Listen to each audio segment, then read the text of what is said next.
Okay, folks. I'm assuming everybody can hear me. If you can't, then you're gonna get in the chat and let Jim know.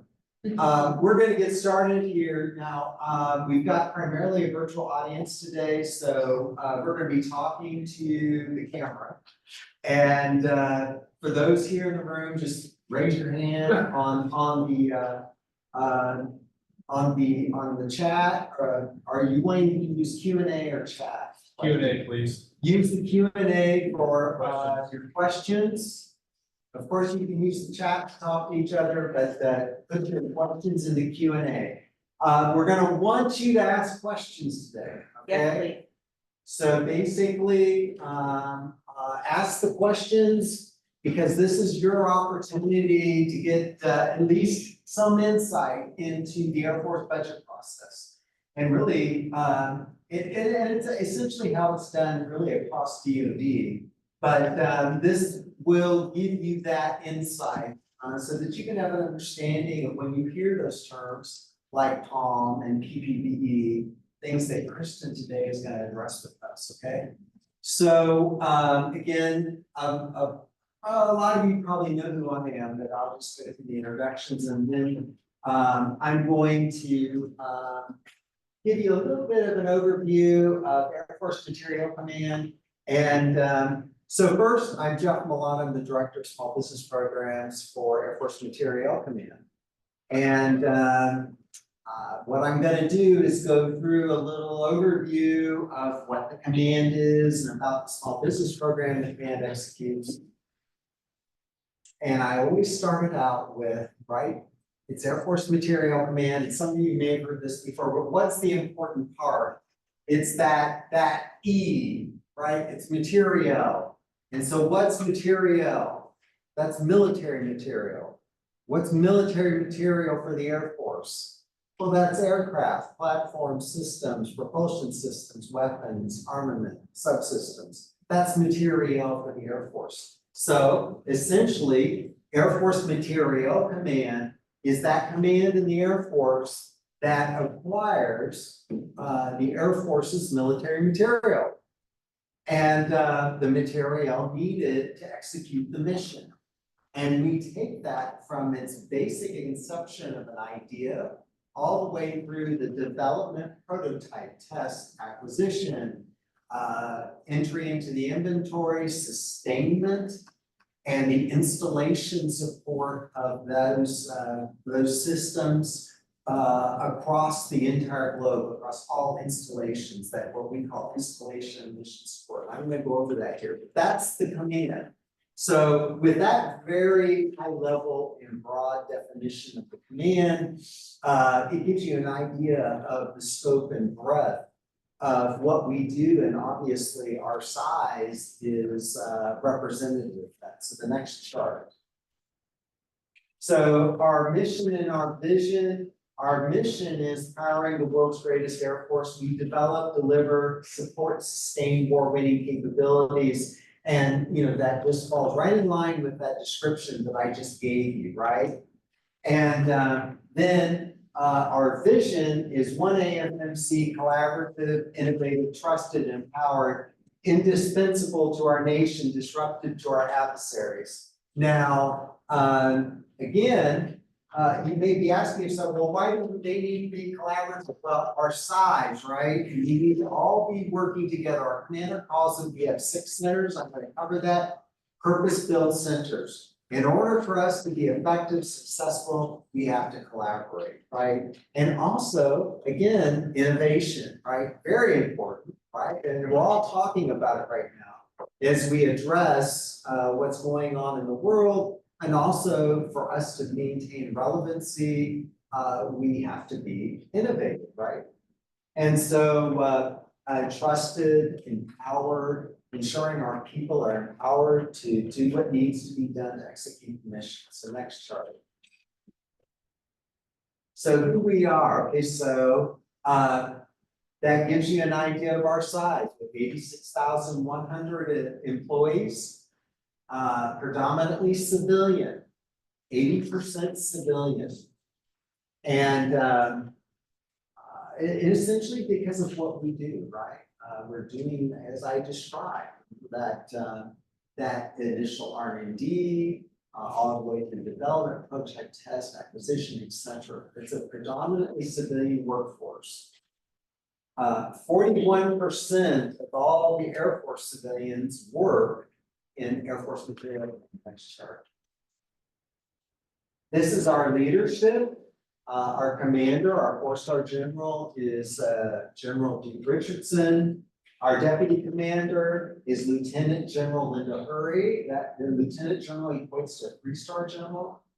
That may be more understandable in the vernacular. Our executive director is Miss Lorna Estep. Now, because we have such a large civilian population of employees, we have a senior civilian leader. That's Miss Estep. And she is equivalent to a three-star general.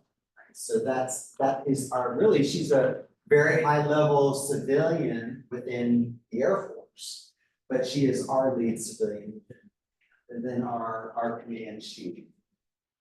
Next chart. Okay, so we essentially execute about 80 billion, right? And 45% of the Air Force budget is executed and managed by Air Force Material. And if you just look at acquisition dollars, that percentage is even higher.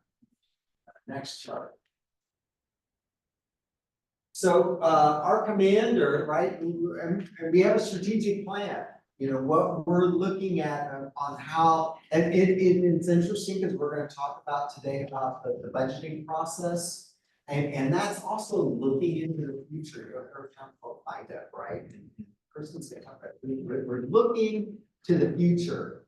And but what, in order for us to be prepared for the now, as well as we move into the future, we have our strategic plan, our guiding force, right? What we're, how we're all working together. So essentially, right here, these are our lines of effort. And so we delivering integrated capabilities. And just from that, you know, the description of the command that I've given, you know, that's an obvious, right? We've got to deliver integrated capabilities to integrate research, development, test, sustainment, support, and infrastructure to maximize readiness and lethality.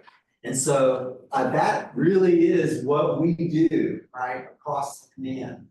And then in order to do that effectively, we have to have a strong team. So our second LOE is strengthen our team, advance the professional and personal development, retention, resilience, and innovation of our workforce, right? And so in order to deliver that integrated field, we got to have a strong team, and that's how we're going to do it. Also, revolutionize our processes. I can tell you, all of you that are not in the federal government or in DoD and the Air Force, we take our, you know, we understand there's a bureaucracy, and we take that seriously, right? And we want to reduce that to as much as we can, but also maintain the discipline necessary, right? To ensure, you know, taxpayer dollars, compliance with the law. So that's always on the forefront. You can rest assured, you know, that's on the forefront of our leadership in their mind and how we execute. So we want to implement enterprise solutions, digital material management, and other methods to revolutionize our processes. And then finally, our fourth LOE is amplifying the warfighting culture. And just to make that easy for all of us to understand, is that's connecting us who are out there acquiring, right, doing that research and development, doing acquisition, doing tests, for us to be connected to the mission so that we understand what the mission is and how these things that we're delivering are going to be used, right? So that gives you an idea of how that all ties together in those mission and vision statements that I addressed earlier. So next slide. So we have 6 centers, and those of you that attended the client we had back in May about the operational imperatives and the great power competition know that we're in the next year, you're gonna see us having a sixth center.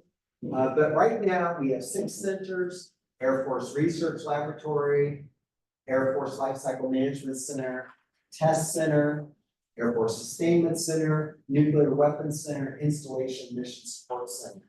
And if you think about, as I described what we do, that really runs you right through it.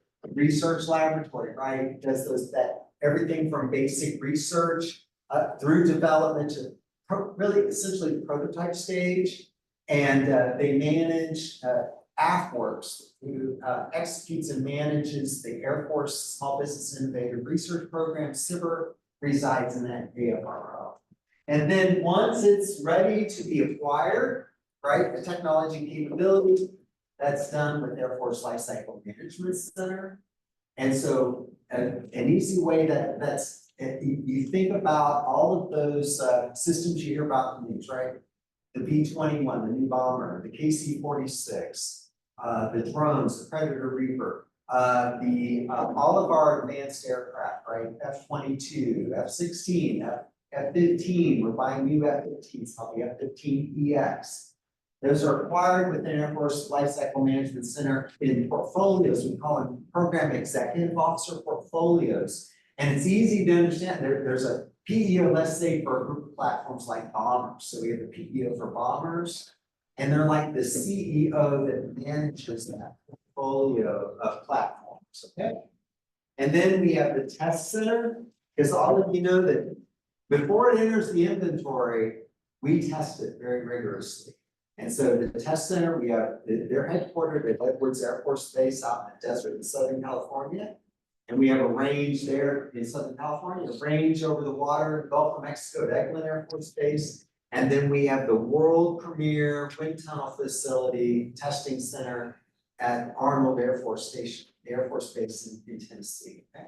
So that's the test center. So once we've bought it, we've tested it, stamped it, we can enter the inventory, then it is sustained for its life cycle in the inventory. That's done by the Air Force Sustainment Center. Think of our depots, right? All commercial aircraft also go through a depot process. All of our military aircraft go through depot.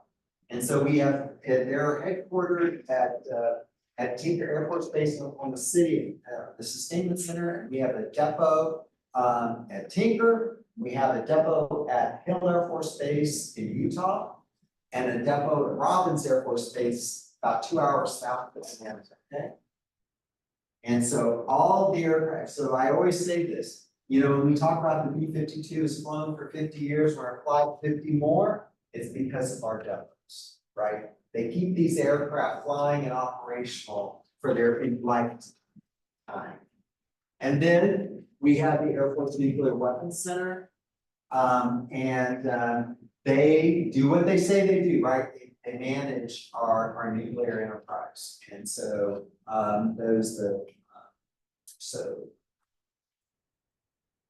the acquisition, right, of those systems, maybe you've heard of Sentinel, that's currently in the news, but these new programs as well as our existing programs. And then Air Force Installation Mission Support Center, they're headquartered in Dwight Base, San Antonio.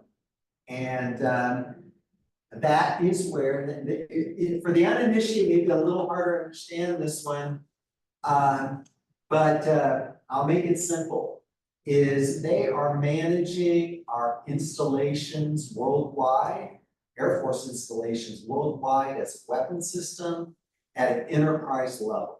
So to make it easy, infrastructure. They manage our infrastructure through the Air Force Engineering Center at an enterprise level. So I'll make it simple again, but they do it, roofing, paving, HVACs. They look at that from an enterprise level, the building of new buildings. In fact, even going beyond, and also that new infrastructure we need, right, for particular weapon systems. So that if a weapon system is being based at a particular location, and I'm, again, trying to make it very simple to understand, if you need a particular type of hangar or other types of facilities to support that system, they would be, executing that and looking at that, prioritizing that, and then managing that. So that's the Air Force Installation Mission Support Center. So as you can see, all 6 of those centers, right, execute that mission I talked about, right, the delivering of integrated capabilities. Now, we were going through, and you can Google this, it's on, be in the news, right? The Secretary announced it at the last Air Warfare Symposium. I think it was in Colorado Springs. It's on, you can Google that and watch his talk, where what we're calling is re-optimizing for the great power competition, what's going on in the world right now. And so we're going to see some changes in our construct, not in what we execute, just on how we operate, to be more effective and to more efficiently, or I'm going to use the word optimize, how we respond to the need of the moment, right, and in the future. And so we're going to see an additional add of another center. So Air Force Lifecycle Management Center is essentially going to become 2 separate centers. One is going to be called Air Dominance System Center, so Air Force Air Dominance System Center. It's super easy to understand because they're doing what they say they do. And that is those air dominance platforms. So those fighters, bombers, cargo aircraft, etc., are going to be the Air Dominance System Center portfolio. And then we'll have the Air Force Information Dominance System Center, right? And so those information cyber type activities that we're doing, those programs, and also our business enterprise systems will be contained within the Air Force Information Dominance System Center. And then we'll see a tweak to the Nuclear Weapons System Center will become Air Force Nuclear Systems Center, really just to recognize really the broad scope and the enterprise nature of what they're doing in that portfolio. Go to the next chart. So in this deck that you're going to get a copy of, there's short descriptions as well as, just some where their subordinate units are located. Okay, so next chart. Where we are, this gives you an idea of where all AFMC bases are. But as I mentioned, Air Force Installation Mission Support Center really looks at installations worldwide, all Air Force level and Space Force bases worldwide in that management of those installations, the mission support installations for those locations. Next chart. We'll just talk real quickly on small business program. If you were here for our small business directors, collider, was it last week or the week before? I don't remember. 2 weeks ago, I think. Yeah. Okay, so we had all these folks here. And so, but these are our directors for each of those centers I just went through. So if you initially start thinking about where you fit in within the command, these are who you would contact. Next chart, or you can contact me at this email, and then I'll get you connected. Next chart. Okay, this is also it's a pamphlet that we put together. And it gives you a short description. Go to the next chart. Gives you a short description of each of the centers. And in addition, it gives you all those contacts I showed you on the previous chart, plus contacts in all the operating locations. Next chart. So our small business program, we set a record last year of $9.7 billion. I don't tire of saying that. I say it all the time. And so that was a record for us. In fact, our previous record was the year before. I mean, we just keep on setting records. We're doing fantastic in our small business program. We set new records in small disadvantage spend and hub zone spend. These are also very close to records in the service disabled and the women owned, but they just didn't exceed what the previous record like. The WSB record was the previous year, FY22, and it was 1.34. So we're doing very, very well in our small business program. Lots of opportunities, as you can see there. The percentages are low, okay, because the spend is so high that it makes our percentages low. But remember, in the small business program, the spend is actually higher than that, but that is the amount of our total spend that is considered eligible by law, that's within the small bit, that's eligible for small business. Well, guess what? That includes like the B-21 program, okay? So that is considered eligible spend, okay? So the number is very high. What that doesn't include is things like foreign military sales and congressionally directed spend, like, let's say, if you heard of ever like the federal prison industry or different things out there that we have to send money to, that's not included in eligible spend. However, it makes the percentages low because the total spend is so high that still we have significant dollars for small business. Next chart. So this is just real quick for FY this year, what the Air Force small business goals are and what the command small business goals are. Next chart. These are our colliders. This is today's. Dakota, we've had some great ones so far. We're going to have some other next week. Supply chain risk management. We're calling that one. It has been released. If you haven't seen it, get with Jim or email me. We're going to have Dr. Lyndon McGowan is going to come here as well. He's the deputy director for the headquarters. AFNC, the A4 organization that is Scrum, that's just part of that supply chain risk management. And that's going to be an issue because they're going to talk about a particular use case that they want help on. And that is, how can they use existing data sources to advance Scrum? And then we're going to have a master class on SAM spending and DAP installation enterprise. And then our final one this year is going to be on the source selection process. And that's another one that I think you all need to attend, is that basically it's going to give you insight into how that process works.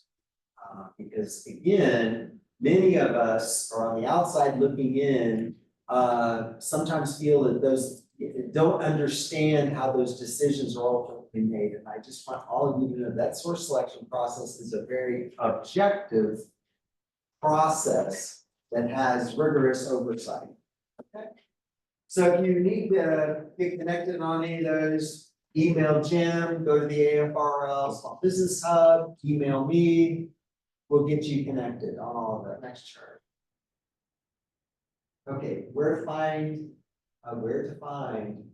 opportunities, right? And right now,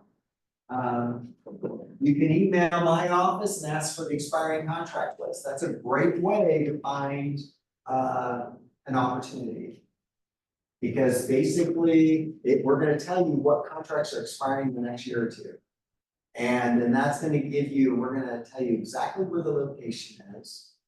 And we're telling you what the current contract number is, what the value is, etc. And you can market yourself to that base, okay, for that location. If you can't figure out how to make contact there, then you need to contact me. There's also a DAP-wide expiring contract list. It just doesn't give us much information, but I tell you how to get there. Air Force Civil Engineering Center has the construction TO list. They're going to tell you, if you're in that sector, what all the requirements are coming up that they're doing, and who's going to execute that, either the Army Corps or the base or an enterprise contract. Okay, all of those. Even if it's with the Corps or an existing contract, it's an opportunity for you to market to the prime. So then, of course, CIV AFWorks. Next chart. Hey, that's it for me. So now we're going to turn over to Kristen, and I'm going to first read Kristen's bio because it's a good one. And I always like getting these. I mean, when you work here, I mean, when I have to get my bio up, I'm always like, oh, it hurts, because I don't want, it's kind of like, but, honestly, it does give people an idea of your experience and also what you're doing. So I got to get glasses. So, and I'm super pleased to have Kristen with us today. So Kristen O'Sullivan is the Chief of the Planning and Programming Division, Air Force Materiel Command, Wright-Patterson Air Force Base, Ohio. Ms. O'Sullivan is responsible for the command's strategic planning and programming development, submission, and oversight. She directs the program objective memorandum process or POM process for AFMC and its 6 centers totaling 14 billion annually, 14 plus billion annually. Ms. O'Sullivan began her financial career in 2003 at Wright-Patterson Air Force Base. In October 2006, she moved to MacDill Air Force Base, where she served at the United States Special Operations Command as the budget liaison to Congress, building the USSOCOM budget highlights for the President's budget submission. She also served as the lead for the Joint Resources Management process. In 2011, Ms. O'Sullivan returned to Wright-Patterson Air Force Base, where she first led the C-17 investment branch, followed by the F-22 modernization branch. She held chief financial officer positions in business systems, DC-25B presidential aircraft or Air Force One, and simulators before career broadening in 2023 to a program. What's interesting is I read this, we had some similar. I went to Florida and worked at Patrick in 2002, came back up here and I was working F-22 at headquarters AFX in DC. Back at that similar time frame when you were here. So anyway, with that, Chris, I'm going to turn it over to you. So Jim, I'm going to go over here and just help you with questions. Okay.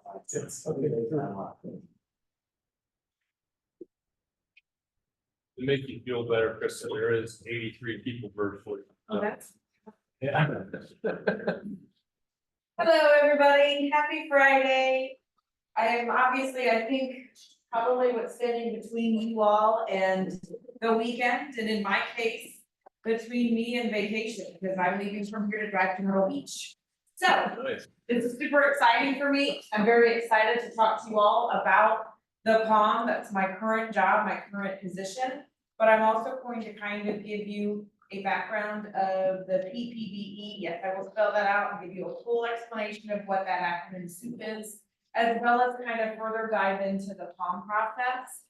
The title of this event is Decoding the Budget Process. I have an extensive financial management background as well, so I do intend to kind of put in my FM experience as well as we go throughout the PPBE process and explaining through all of that. And then I also intend to kind of go through programs of record and explaining what that is and where you as a small business would fit into that realm when we're talking the budgeting process. Next slide. Okay, we always have to do this for all of our briefs at Wright-Patterson, so it's unclassified. Next chart. I'm going to provide you what I just talked about. Next chart. So this is the overview. I kind of just went through that, but I'm going to go through definitions and common terms. Again, do my level best to decode all of those acronyms. I'm going to talk about the timeline, talk about what a program of record is, how we at AFMC do our POM. So I'm currently in charge of running the POM for AFMC. So I will talk about what's in and outside of that process. And then I will also talk about how our POM fits into the broader Air Force POM. So next chart. Okay, so the PPBE is the planning, programming, budgeting, and execution process. So it is 4 distinctly unique processes that run both simultaneously and consecutively. How it does that, I will get further into that because I know it doesn't sound like that's feasibly possible to do something simultaneous and consecutive all at the same time, but I do intend to go through that. So the planning process is a lot like what it sounds like. You're planning for the future. So when we talk planning, we're not talking about the next 5 years. We're talking about after these 5 years, what do approximately the next 50 look like? And you in small business might be wondering, and heck, the rest of the major primes and programs are also trying to figure out what are we going to be doing for the next 50 years and how do we come up with that plan? So how we come up with that plan is by doing a lot of data analysis as well as reviewing of various strategies.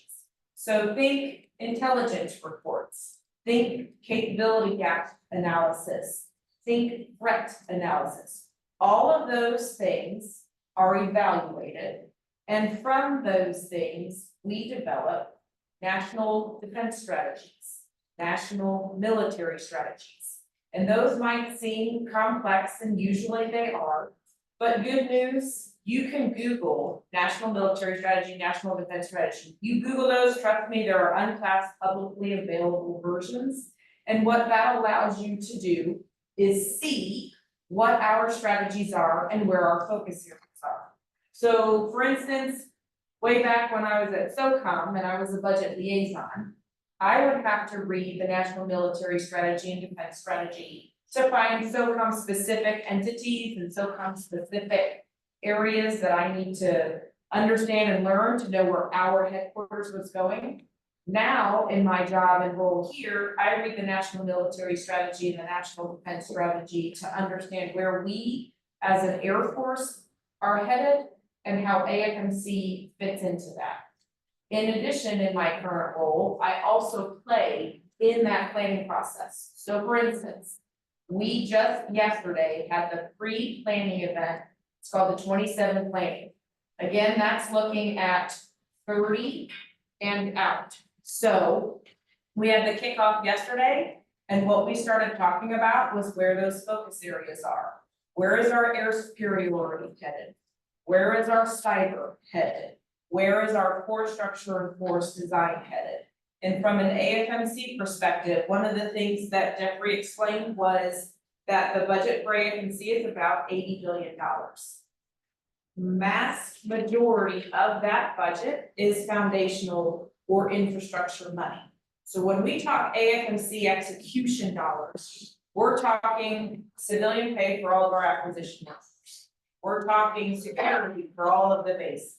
We're talking all of that IMSC, so your pavement, your roads, your thoroughfares, all of that kind of stuff.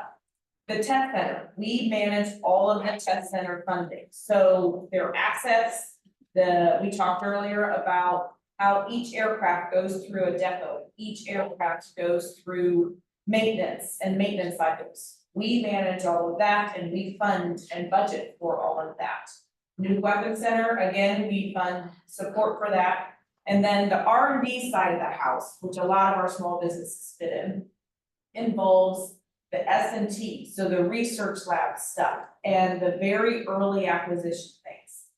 When you think about the weapon systems, the B-21, the F-35, the F-22, the money that is programmed for, and I know I'm talking programming and I'm getting a little ahead, but when you think of those platforms, the MatchComs that own those platforms are who POM for those dollars. So for the acquisition of an F-35, that is a fighter, that is out of Air Combat Command, which is air superiority, so ACP out of Langley, Virginia.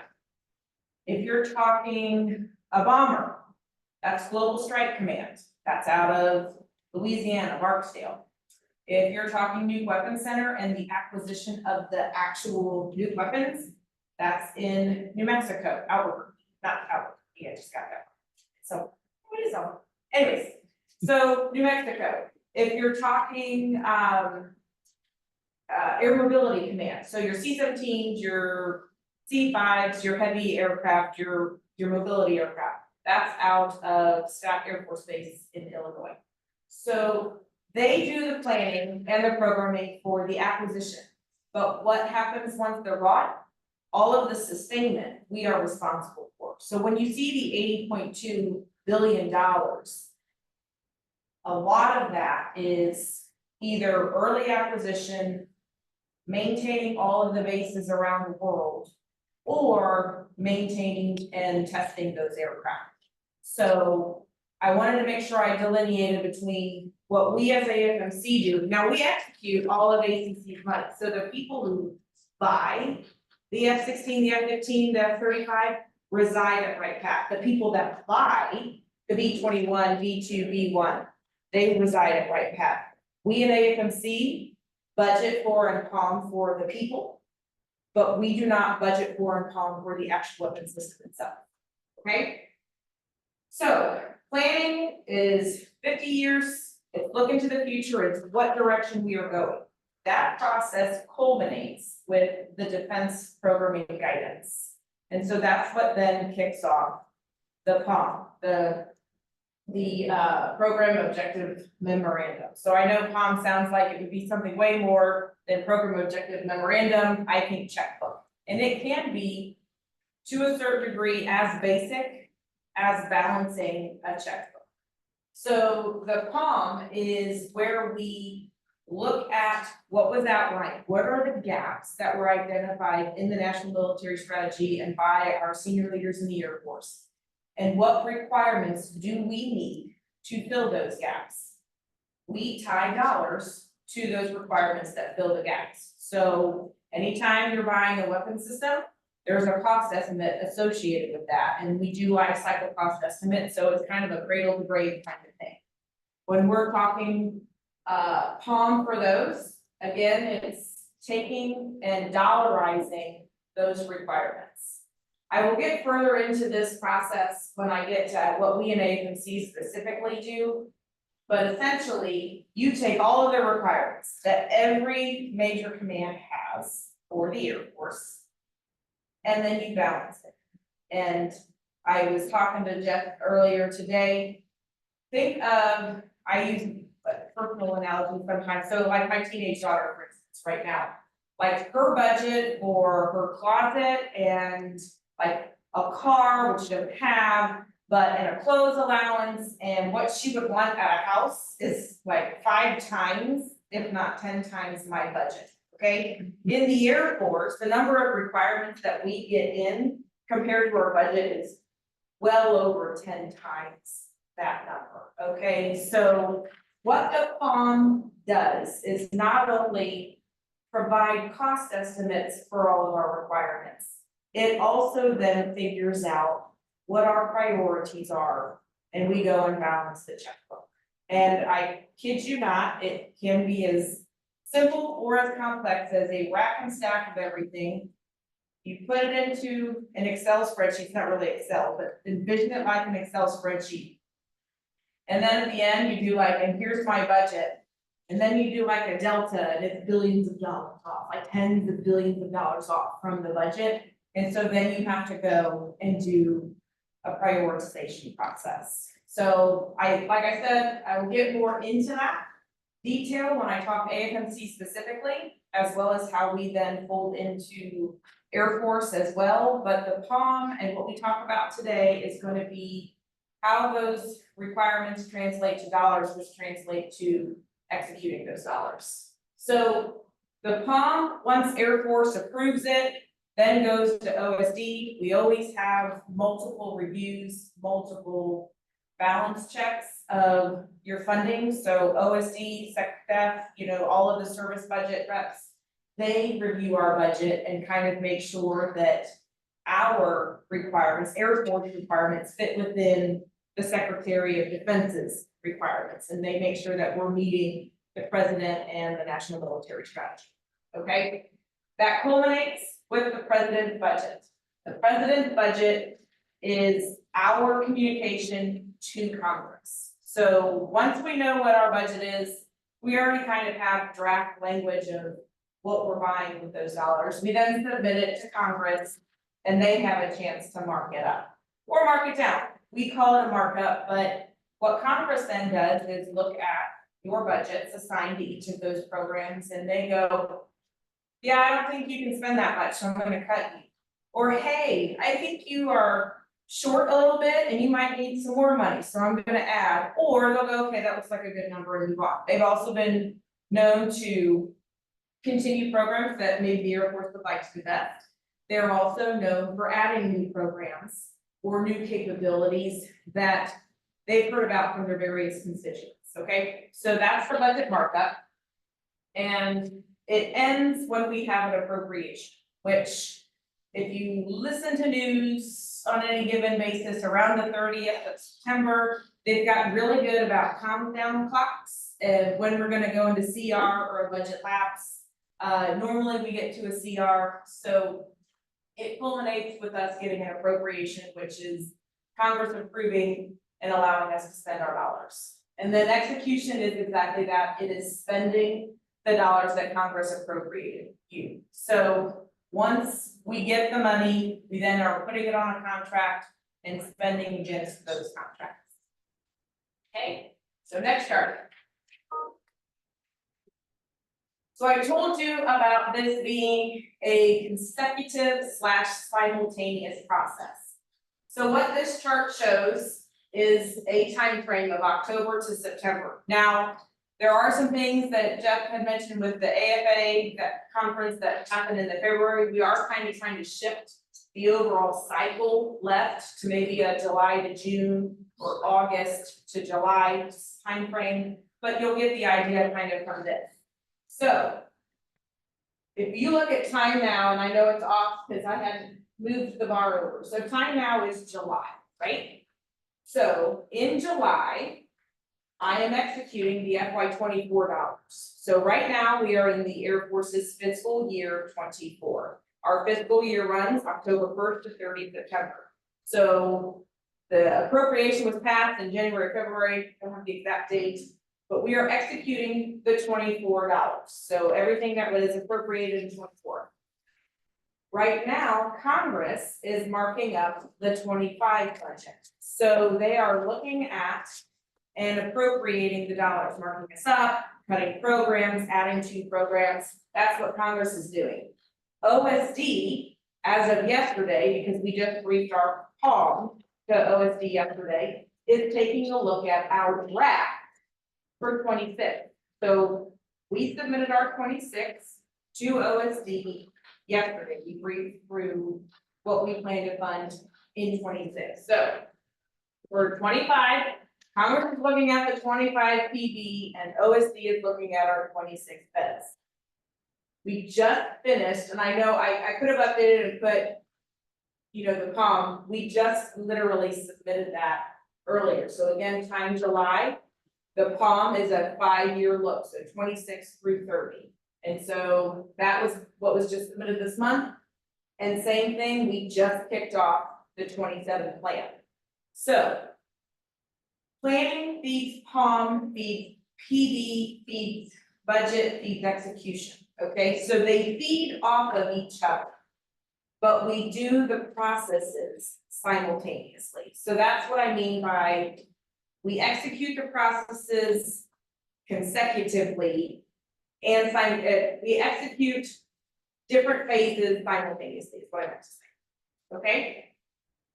And then there's lots of other things, and I think they get copies of these charts too, right? So you will be able to see, and if you guys have questions about some of the various acronyms on there, I went through DPG is Defense Programming Guidance, NMS National Military Strategy, NDS National Defense Strategy, POM Programming Guidance, Programming Memorandum, those are the first two triangles on the POM section.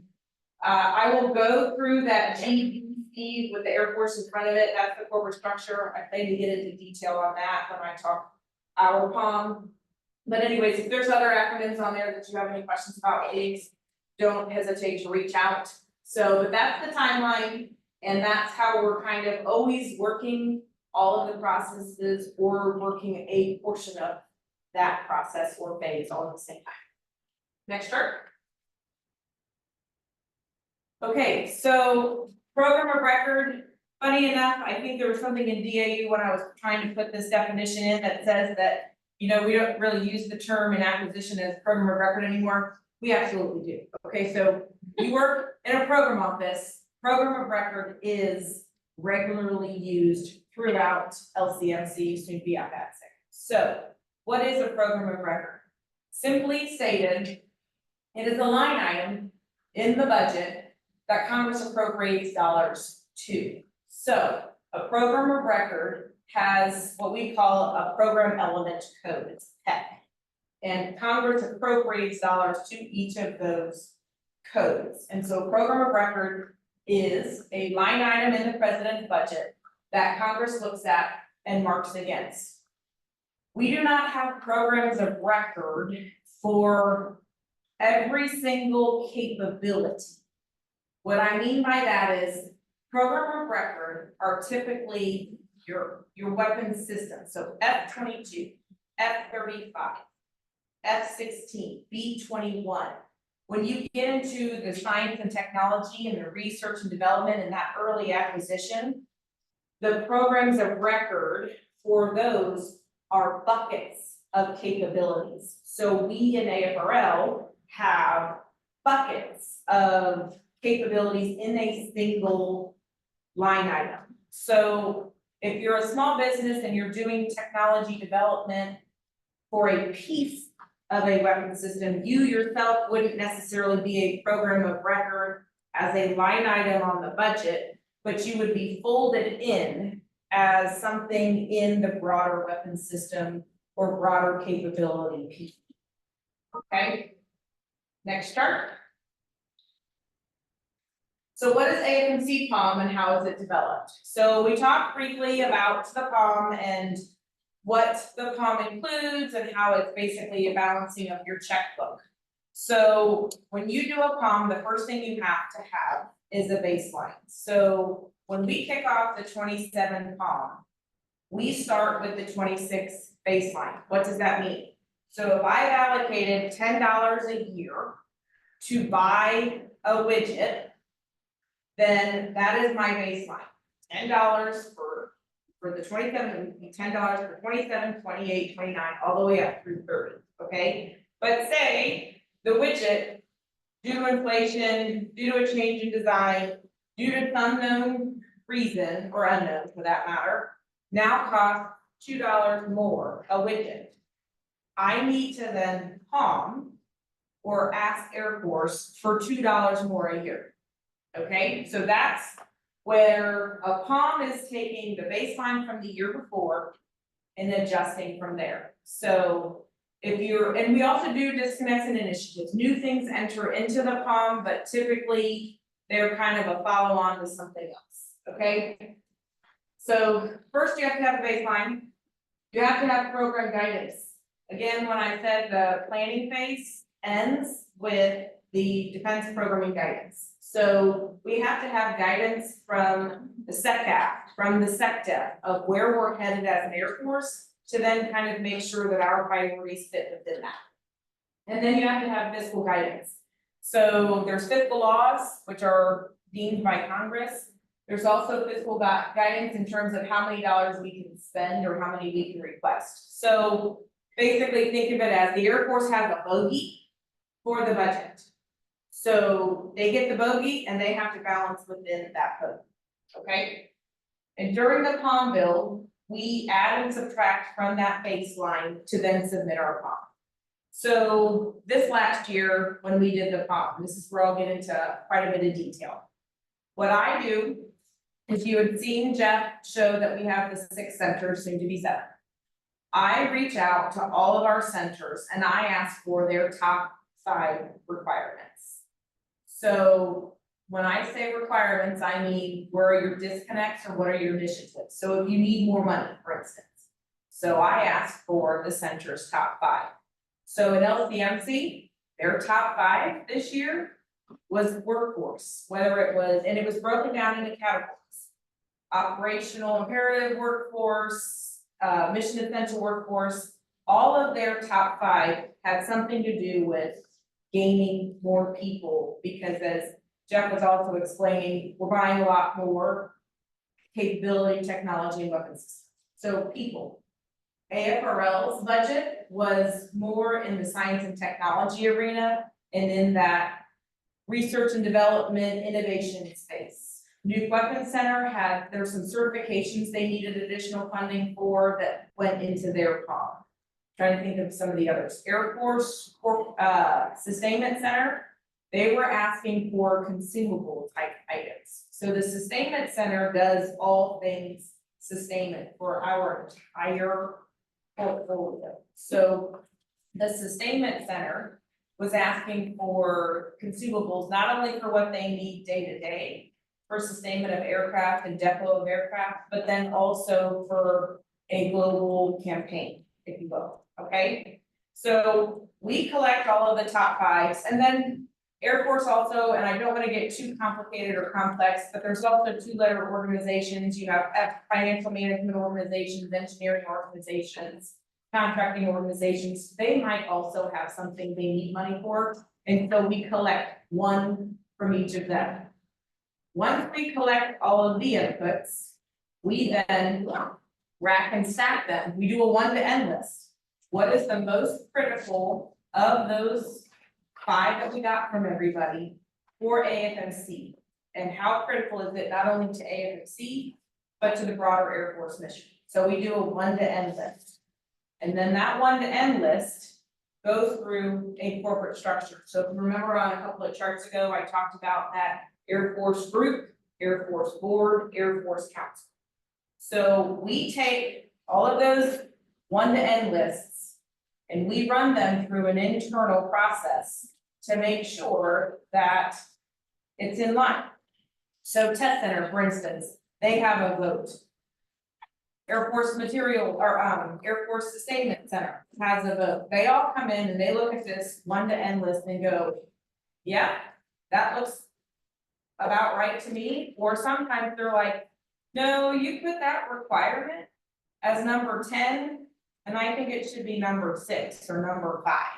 So we go through that discussion, and we do that discussion at all 3 levels, group, board, councils. So, excuse me, when I talk group, board, council, I share that to explain that just like when you're thinking of your business and your small business, you have to figure out what you're going to forecast for and how you're going to spend your resources and how you might have more things that you would like to do, but you might have to put those further into the future or lower on the prioritized list. It is simply a prioritized list of all your requirements. Once we do that, we submit our list, and I said roughly 5 from each of the centers plus a couple from our 2 letters. We submit a list of about 28 up through the Air Force. And the Air Force does the exact same group, board, council. But as I said for AFMC, our POM is predominantly workforce, test assets, test capacity, test infrastructure. It's a lot of personnel, some security things of that nature. And we are then competing against Air Combat Command and all the needs they need for all of the weapon systems, your F-16, your F-15, your F-22. Who's also competing against Global Strike's needs, who's also competing against cyber's needs, who's also competing against battle management's needs. So when I talk with POM and how we develop it, we are putting our 1 to N list together, our prioritized list, and then we are going through and defending our needs for the rest of the Air Force. And over the last, I would say 3 to 5 years in particular, one of the things, and this is very well known in the defense industry, but maybe not necessarily with small businesses as much. The top line for the Air Force is not growing. It's not even growing at the rate of inflation. So what that means is when we go to submit our prioritized list and compete that against everybody else's, I explained it before with my teenage daughter's wish list. We have a lot of requirements and not enough budget. So it is a grueling process, group, board, and council, to go through and try to figure out what we really put any kind of a trade space we have. Yes, Is that true for the DoD in general or just the Air Force? it's DoD in general. So everybody has a cap. Now, I don't want to speak too much for, I know Navy really struggles because ships are super duper expensive. I'm not sure the Army is, I would say when we were in the throes of Iraq and Afghanistan, they were struggling, and they still struggle today because technologies cost more. But with the great power competition, there's a focus on air superiority and air dominance. And right, wrong, or indifferent, and please don't take this as like a slight or anything of that nature. A plane that can be stealthy and see things into that are out of sight, so beyond line of sight, they can see things and shoot at things beyond line of sight. Costs more than, say, for instance, an armored truck or a vehicle. So there's cost discrepancies between capabilities and technologies. Now, Army has very stealthy, awesome helicopters that are super expensive too. So I would say, yes, it's true for all of the forces. Right now, I think there's a focus on Navy and Air Force and a need to modernize. But modernizing those two areas is very possible. Yes. Kristen, I'm asking you a question, it's come in on, from the virtual. And, but I'm gonna, you had mentioned the word, the term disconnect. Yes. And this question has to do with, and I know you're not going to be able to address the, in light of the recent Sentinel Nunn-McCurdy, No. you're not going to be able to address that, but how often are initial budgets significantly divergent from reality? And are there any other, are there new technologies that allow us to be more accurate? I would assume like tools and things that you're using, but I thought maybe, this question is really about disconnects. Yeah. Between what we originally estimated and what actually happens. And I think that's what covers in that process. So if you could just address that real quick. Yep. So with the financial background, I also have done cost, and I can tell you, and a cost estimator will absolutely say the exact same thing. Your cost estimate is as good as the data you know, the data you receive, and the minute you hit calculate. After that, something in the knowns or unknowns has changed, and that cost estimate is now moved. Okay, so when I talk about our process, so I'm telling you that we just wrapped up the 26 POM. We're 2 years away from executing the dollars that I just put in a budget. So I have 2 years worth of changes to the requirements, 2 years worth of changes or refinements to what that capability looks like. So when I say disconnects from the Sentinel, that's drastic, but there are usually most often tweaks to budgets. Sometimes you can live within those tweaks because you had some risk dollars associated with that. Every cost estimate has risks built into it, things of that nature. So do we have disconnects with cost estimates? Yes. Do we have lots of programs that can live within their top line? Yes. We have lots of different factors that can change how much something costs, not just the Sentinel situation, but inflation rates change, capabilities change. You might have thought that you were going to be able to do a capacity of a certain magnitude, now all of a sudden your supplier went out of business and now you got to find a new one. All of those types of things can impact how much a system costs. In terms of capabilities that are able to better estimate, I think again that goes back to, yes, there are probably, we use cost estimating software today, but cost estimates are as good as the data that we get and the data that we have. And sometimes, especially in the innovative and the rate at which technology changes today, even if you have something that could factor in new technologies and stuff, those factors are simply that, factors. And that factor might be right, it might be wrong. So hopefully that answers the question. So, but yes, there are disconnects that happen, but you don't hear about Nunn-McCurdy's every year per se. So. But you regularly, every year, deal with disconnects. Okay, the Air Force is constantly having to look at costs. They're having to look at pay rates in terms of, that's a cost, So if you think about what Jeff was saying earlier, we've been flying the B-52 since 52. it's definitely more expensive to sustain today than it was back then for a number of reasons. Sometimes our technologies have things where they don't make that part anymore. It's time to replace that part. So we have to create a new part. But we didn't maybe know that that part was there are unknown unknowns in any type of situation. With cost estimators, you have a factor for known unknowns and a factor for unknown unknowns. And so those things do happen throughout programs. Okay? All right, next chart. So how does the AFMC POM fit within the broader Air Force? So Jeff already went through all of the centers that we have, and I kind of talked through what we typically POM for as part of AFMC. And I did kind of already get into this as it relates to the Air Force corporate structure. We are constantly prioritizing our needs based on Air Force needs. So for instance, this year, in our prioritized 1 to N list, I won't get into specifics, it's still pre-decisional, but we were focused on tests because we have a lot of new technologies out there and we're making sure that we have the test capacity. We have a lot of depots that are sustaining aircraft quite heavily, especially with some of the missions we've been flying. So we're focusing on making sure that our depots are being up to date and being updated to keep up with demand.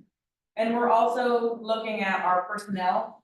I know that Jeff also said that we have 86,100 people. Okay, how we in AFMC compare to the rest of the Air Force? People hear 86 to 90,000 people and they go, you need more people, what do you mean you need more people? It is absolutely hilarious. I get that question every time I go to the Pentagon. What do you mean you need more people? You have 90,000 people. People think the 90,000 are buying, they're the acquisition people that are buying the aircraft. Our acquisition people are about 12,000 strong maybe, and that's across the United States, not just here at White Pack. So the rest of those people, the people that work in the depot, your wrench turners, your base support, your CDC, which is Child Development Centers, all the people that work in there, the people that are repaving, the people that are doing security, the people that are testing the aircraft, the people that are monitoring the test aircraft, the people that are reading test data, the people that are certifying our nuclear. 90,000 people are not acquiring in an acquisition mode. They are your wrench turners, your security, your maintainers. That is the 86,200 and 100 in AFMC. The challenge, it is a huge command, but it's also all of those worldwide operations that we have as part of that 90,000. Okay, so other things that are like an Air Force and AFMC focus, as we see shifts and needs to ramp up, as I said, consumables, your readiness materials, we will put those and make sure that those are high on our prioritized list. Network type things, we tend to focus on that as well because we maintain and ensure that there's network access for all of our planes as well as our people. Okay. Next chart. That is our process in a nutshell. I know it seems like there has to be way more than that. I can tell you, I kicked off the POM in September of last year, and we just finished it in July. And it seems like, well, the process you just went over, you did a rack and stack, and then it seems basic. There's a lot of analysis and a lot of data that goes into building that together. The POM, when I ask for disconnects and initiatives, when I ask for what are your top 5, the people who give me the top 5 have to do a cost estimate to make sure that it's a dependable ask. We then have to look at those and compare them to all the others that we got. Look at historical data, look at where our focus is today, where the Air Force's focus is today. And we have to do our initial rack and stack.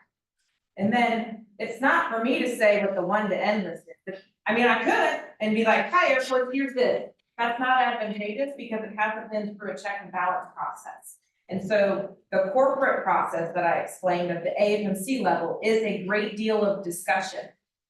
The group that we had this year was 2 hours and then 2 to 3 weeks of follow-ups with answering questions, reassigning some of our priorities, and making sure that we also provided a copious amount of detail for those asks. Because I say it's a 1 to N, and yes, the POM, when you get to the final, like you're talking SecAF level, it's a 1 to N, kind of, like I said, and visualize an Excel spreadsheet. And it has a title, and it has dollars associated with it. But each one of those has what we call a quad chart. You might think, gee, really, it's just a PowerPoint chart. But imagine if you're in that top list, you have to try to explain in a simple 1 chart, quad chart, why you matter and why you're important.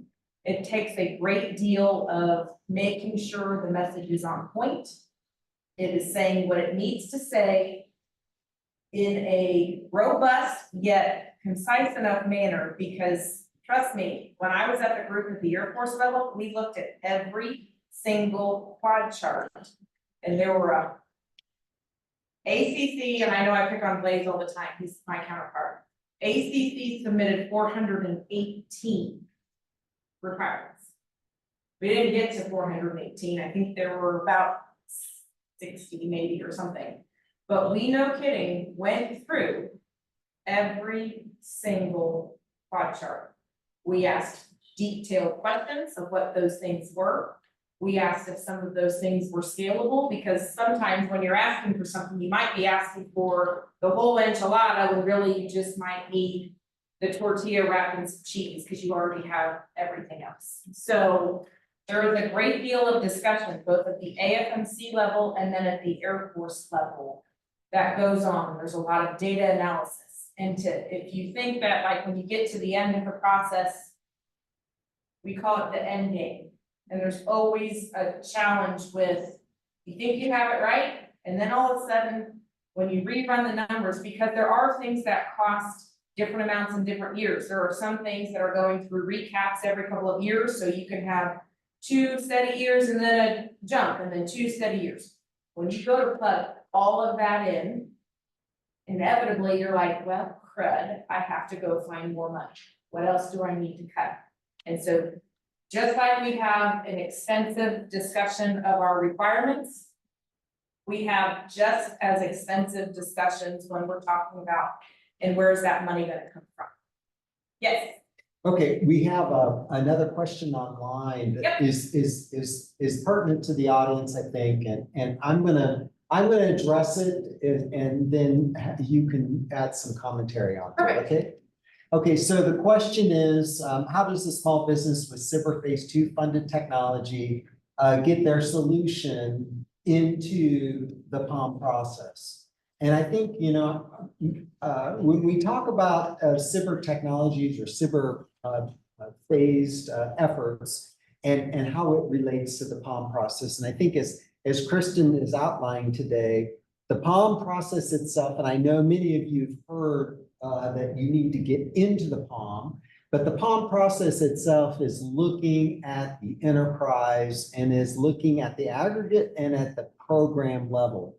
So if your SBIR technology is impacting, and I'm going to make this super simple, a capability on an existing weapon system, then the acquisition of your technology, that phase, let's say a phase 3 incorporation, if we were going to buy it directly, would be part of that programming of that program. Meaning, let's say if you were going to be incorporated into the F-35, that would be in that program's line. Okay, it wouldn't be a separate line for SBIR phase 3. Okay, it's all included in that aggregate of the program. Now, and so if you're dealing, let's say, with Air Combat Command, let's say, I'm going to continue with the F-35 example, just trying to make it simple. is that you would be working with folks that are in a similar organization as Kristen, their A5, their plans and programming office to potentially for their estimating, for them to incorporate that cost into the cost of what they would be buying as part of the SIBR into the programming for the F-35.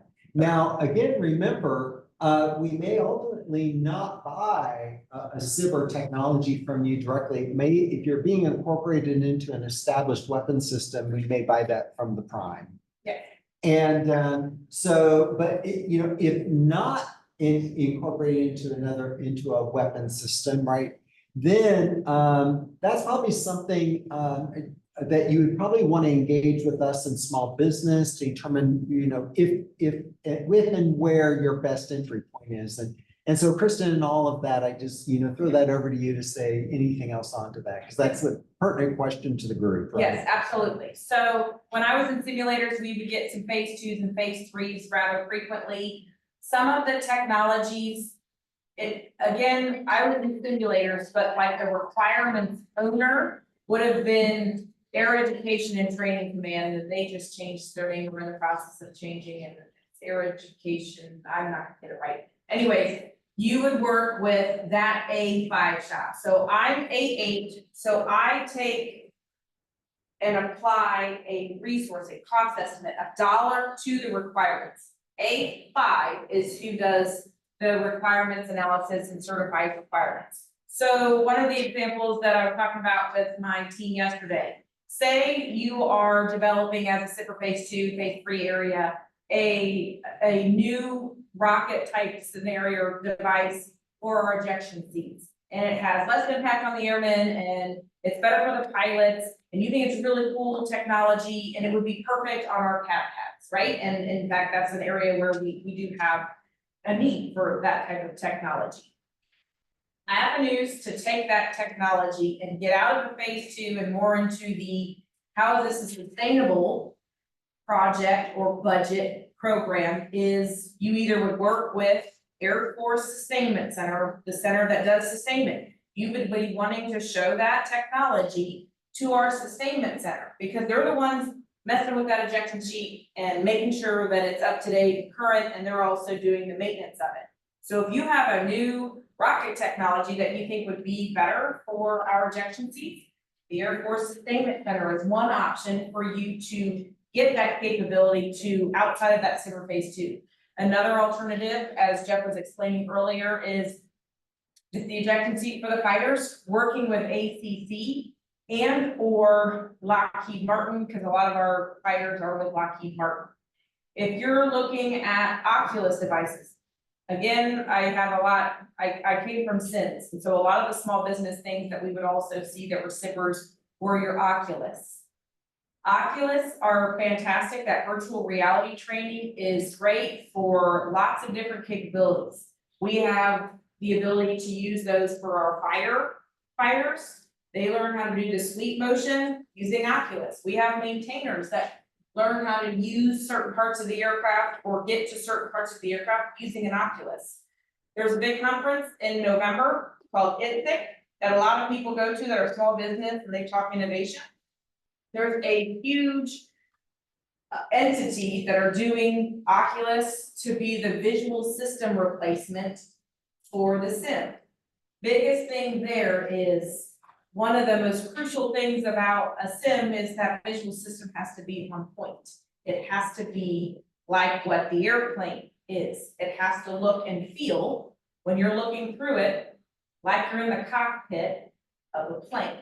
So Oculus for that type of training and the need to be precise is far greater than precision for if you're learning to sweep in a fighter. So from a SIMR phase 3, if you're doing something like an Oculus, knowing what you're developing and what training you might be developing it for, and then working with that community to try to go that route. Yeah, right. That's an important point on any of these SIBRs, right? If you're trying to transition You do, and I say this, and, you do have to make those connections, market, build the relationships, to build that interest, right, that they are going to, and also see the use case for your technology. Okay, so you kind of addressed this already. I'm just gonna go on. We've got another couple questions, okay? Okay, so, again, the question comes up, is there a set of tools that you use to build the POM? You said you use software tools. Are these, is there a particular type of tool that you use for this that you can share? In AFMC particularly, we use CMS. I really wish I knew what that stood for. Bob Suddeth is my tech advisor, and he is the brainchild behind CMS.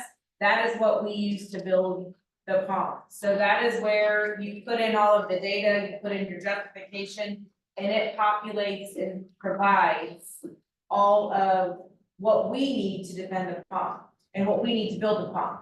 PBES is, and this is where I want to use two terms that may or may not make sense to a whole lot of folks. So abides was the previous way that all of the budget for the Air Force would come out. It was a database system, and I'm not joking, when I was in, and we would always be talking about that end game.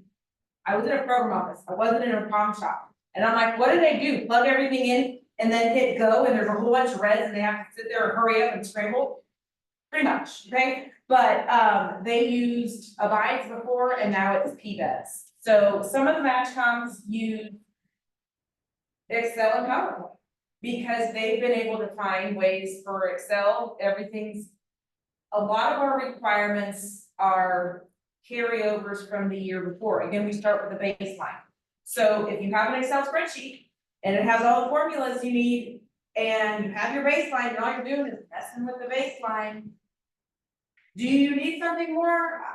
It depends, right? So I think what yeah. you're answering is that it's not necessarily standard across all Correct. commands. However, within AFMC, we do have a Yes. suite of tools that we use. And I guess the person that asked that question, if you have further follow-up on that, you need just email me. Okay, so another question.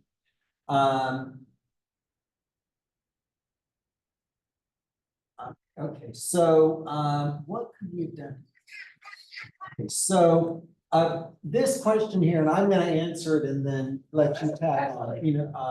A question is regarding here. I've had some successful SIVers and in recruiting, okay, and it looks like Sherry, I would need to know, have you made it to a phase 3 yet? Or are you still at a phase 2? If you could type that in to the Q&A. What could I have done to point sooner? How could I have gotten here sooner? You've got a phase 2. And should we be aware of or prepare for contracting? Okay, so that's really right now, you haven't quite, I would say at this point, you're not going to be entering into you may be a part of someone's POM process as someone considers to transition you to a phase 3, okay? So what could you have done to get here sooner? I tell you what, if you've already had 3 successful SIVers, I would say you've done pretty good, but I would need to know more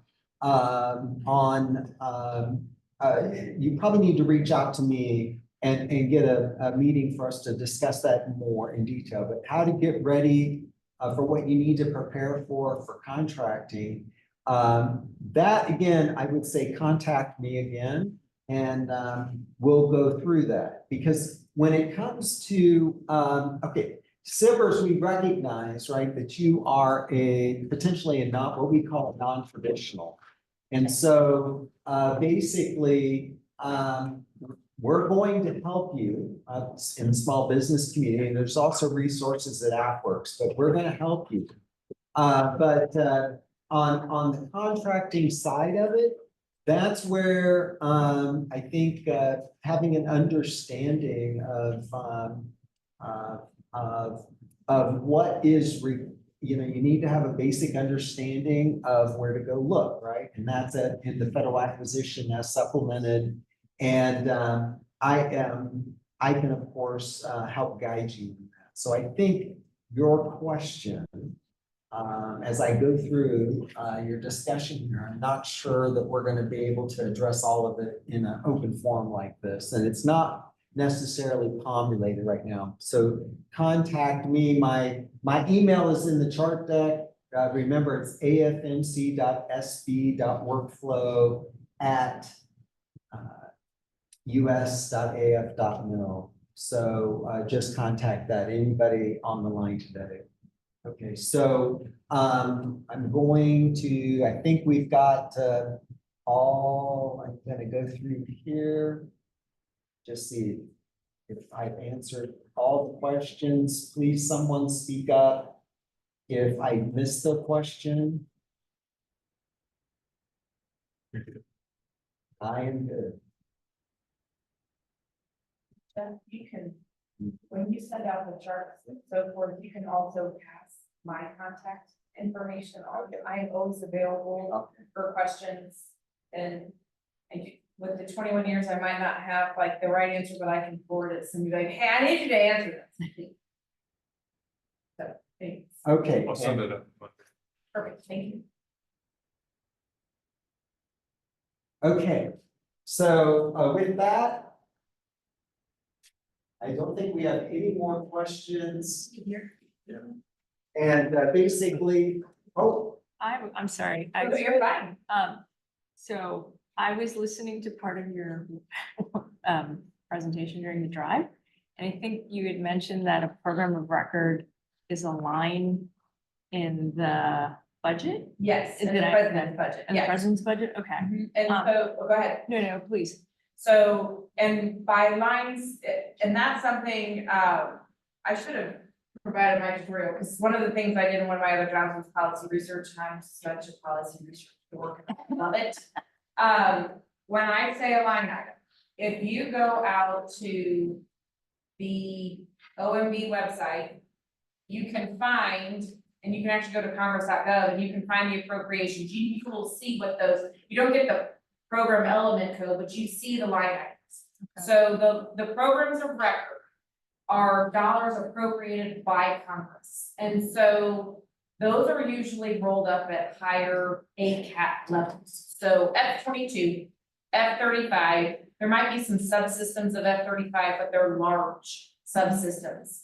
For our SIVers and our early acquisition stuff and our innovation, that's usually captured in a larger, like, conglomerate of capabilities. So sometimes it might be, hey, this is like early focus on microwave type technologies, and this is early focus on radar technology, so forth and so on. So when we talk SIVers don't show up as a individual line item as a program of record. They are a subsystem of that broader, larger line item. Okay. and you mentioned an acronym that we use, ACAP. Yes. And really that is just for everybody, we have ACAP levels, and just think of that as really the value, dollar value, and the approval authority. So if it's a ACAP 1, right, it's a very large dollar value program. 500 million in the FIDA, that might be the cap 3. Google, but Sorry, Google, I don't have those memorized. that's all right, but you know, basically that, all you gotta, if it's ACAT, you see EACAT 1, then you know that it's a major program. And it is high dollar value and has a very high approval level within the Air Force. And it goes down and you'll have ACAT 4. So then you know that that's a lower level, right? Lower dollar value, lower approval threshold, right? But in all those cases, those kind of programs could all be incorporating cyber technology somewhere along that line, right? Either, and more than likely when we're talking programs, I mean, I think we all realize it, right?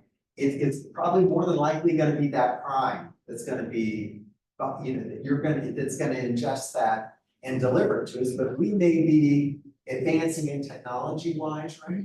But there are times when we buy the phase three, right? I mean, we are definitely making great strides in buying phase three, right? We set a record last year, phase three servers.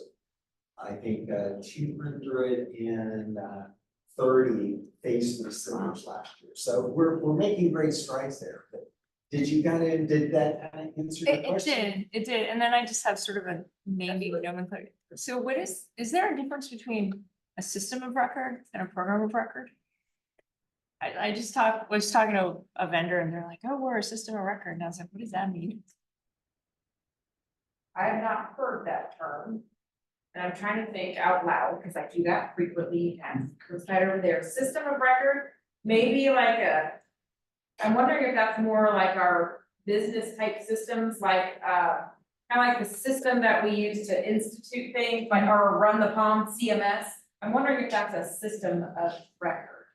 I have not personally heard that term. I've lived in the realm of program of record, but I'm starting to think of, would that be just like an electronic system? Somebody's just answered, Deems is the accounting system, which is a system of record.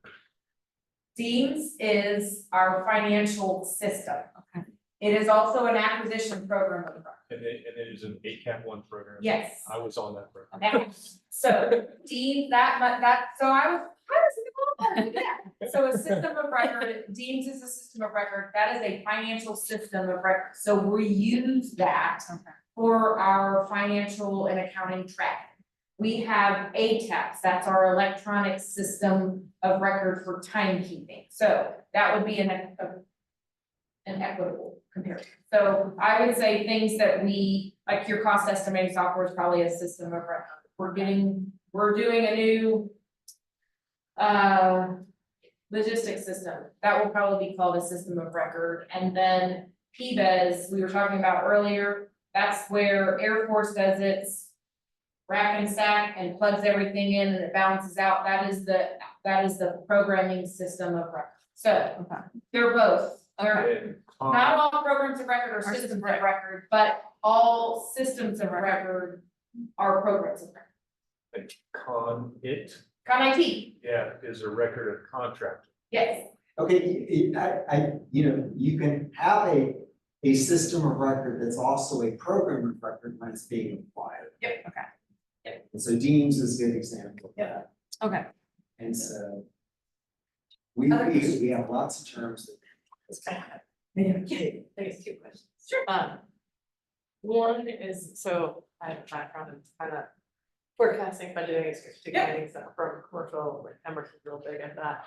At the end of the day, right, you come to the current month's plan or current year's plan, and then reality, right? Absolutely. Things cost less, they cost more, whatever happens.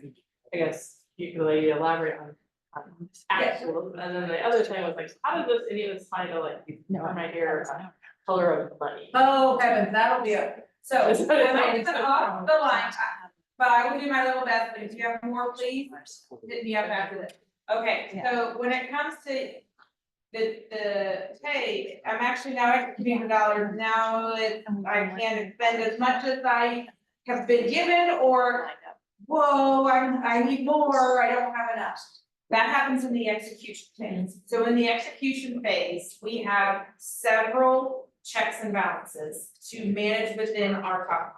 So throughout the year, there is a fall program review, and that's to kind of help figure out what money we have available for the next POM.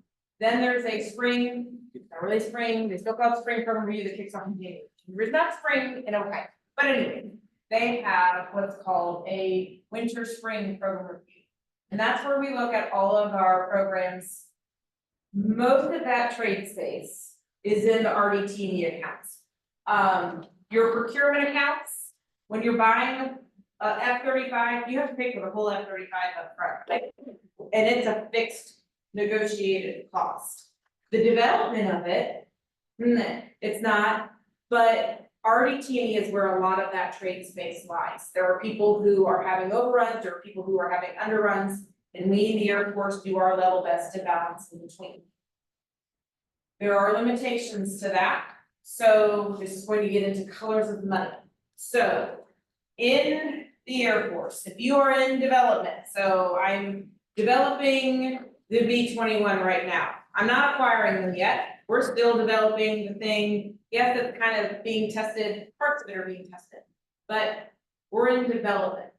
That is called RDT&E funding, research, development, test, and evaluation. It's not a color, we just call it a color, it's a title. It's also known as 3600 funding. Once it is developed and tested enough to actually start kind of production, we go through a milestone C decision, and that's all acquisition timelines, again, Google, DAU, acquisition timeline phases. You move into procurement, another color of money.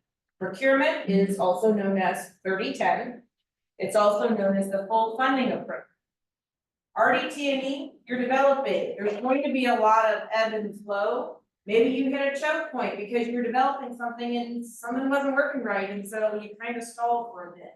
Or maybe you're going faster or slower. So RDT&E is an incremental funding. So you are supposed to budget for what you can spend in 12 to 15-ish months. If you have more than, so say, because I'm in 24 right now, say that I'm on a program, a development program, and my expenditures for the money I got for this year are gonna carry me through February of next year. I'm going to be a target for offering up money as a forward finance, okay? Because I'm supposed to budget for what I can spend in 12 to 15 months, and what I just told you is 18 to 20 months. So they will do a calculation and 15 plus whatever you have left over, they're gonna take that and they're gonna realign it to programs that are overrunning, okay? Procurement, you typically don't see that type of fluctuation. Why? Because you have to fully fund up front. Because I can't, it's a fiscal law thing, you can't put a burden on a future Congress. So I can't buy half of an F-35 this year because next year it's a different Congress and they might not wanna buy that. And so now you've just tied Congress's hands, so you have to fully fund when you think 30-10. Now you're flying the plane and you're maintaining the plane and you're refueling the plane. That is operation and maintenance funding.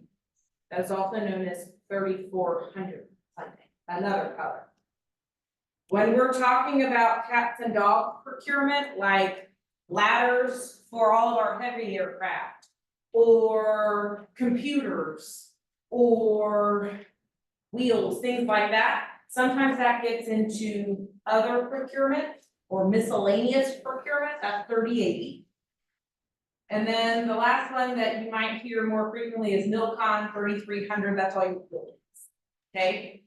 The only other fiscal law things I'll get into is their threshold. So like, I can't just say I wanna like take this overrunning Sentinel money and give it to somebody else. I can't do that without asking Congress first. I got thresholds, so like I can move in a procurement account 10% or 19.99. Why it's not even 20, don't ask me in Congress.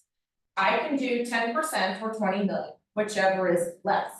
So say I have an F-22 account and an F-35 account and I need to move $20 million. I can move 20 million and I don't have to ask Congress. Those are two different programs of record. They have two different elements. Is that in a year? Yes, in a year. So I can move $20 million from F-22 to F-35. If I wanna move 21, I gotta go tell Congress and they have to approve it. RDT&E is 10% or 9.99, whichever is less. So if I'm doing a development of a new technology and I've got an overrun on one technology and an underrun on another, or I'm behind schedule, I can move up to $10 million. Any more than that, I'm not joking, 10 million, do 9.99, not do 10, then I have to go to Congress. And every year, Congress has what's called an omnibus. You'll hear, well, you hear that more often than not now. You'll hear omnibus at the beginning of the year because we're supposed to have individual appropriations for every single thing. Department of Transportation, Department of Education, Department of Defense. All of those have different appropriations. when they consolidate them all into one because they're so far behind, they put it in an omnibus. An omnibus is short for shoving a whole bunch of things together and getting it through. Okay, That's good to know. yes, when we do, I heard that. when we do the winter/spring program review, every service does that. Every service moves money between accounts, and in the spring timeframe, there is an omnibus of things that we need to move that are over those questions.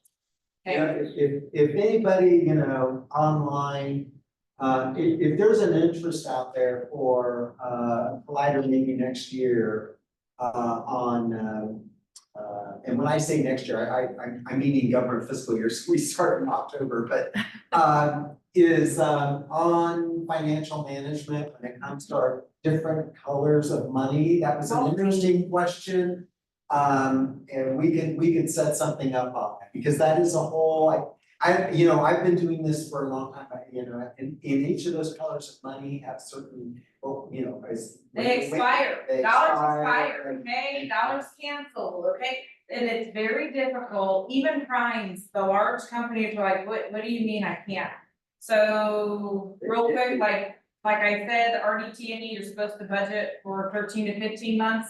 They expire after 2 years. What expiration means is, say I was given $100 and I've only spent and put on a contract, $90 million. And it is October 1st of the third year. So I just hit 2 years, October 30th. And I want to put that $10 million on something. I cannot. It is what's called expired. And it sits there in an expired account. It's an accounting system thing. We have accounting systems that track that. After 5 years, it then goes back to the Department of Treasury, it's considered canceled.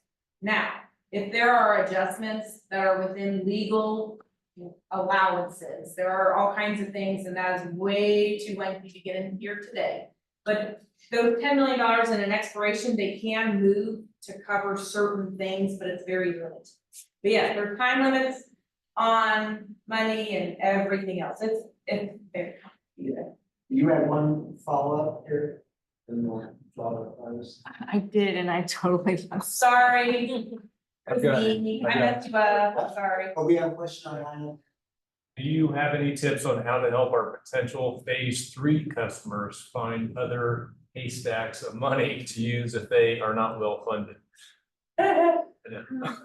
Okay, you know, as I, Everybody wants. you know, That's partnering, and that's where I was gonna follow along with you too. Yeah. So like phase 2s and phase 3s, and this was something, when I was in Sims, we had an innovation fellow, we had phase 2s and phase 3s.